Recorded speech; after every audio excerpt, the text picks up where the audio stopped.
राजौरी आणि पूंछमध्ये पुन्हा एकदा अंधाधुंद गोळीबार झालेला आहे। भारत आणि पाकिस्तान दोन्ही बाजूने हा गोळीबार झालेला आहे। राजौरी आणि पूंछमध्ये पुन्हा एकदा अंधाधुंद गोळीबार झाला आहे। जर आपण पाहतोय की पहलगाम हल्ला झाला आणि त्या हल्ल्याच्या नंतर सलग 14 दिवस पाकिस्तान काही सुधारायला तयार नाही। वारंवार एलओसीच्या ठिकाणावर अंधाधुंद गोळीबार पाकिस्तानच्या माध्यमातून करण्यात आला।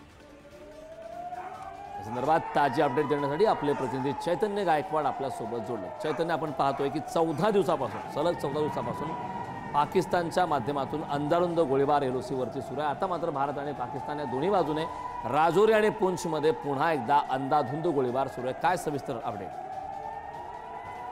कारण पहलगाम हल्ला झाल्यानंतर खरं तर आपण बघतोय की भारताने ऑपरेशन सिंदूर देखील राबवलं आणि त्यानंतर आता पाकिस्तानकडून देखील कुरापती सुरू असल्याचं आपल्याला पाहायला मिळतंय।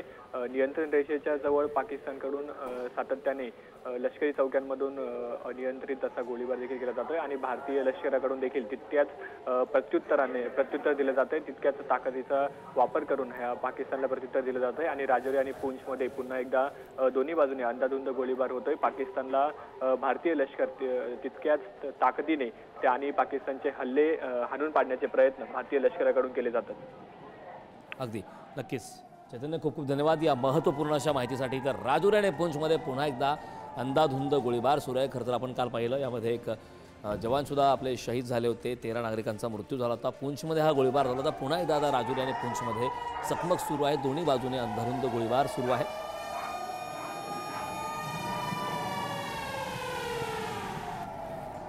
राजौरी आणि पूंछमध्ये दोन्ही बाजूने हा गोळीबार झालेला आहे।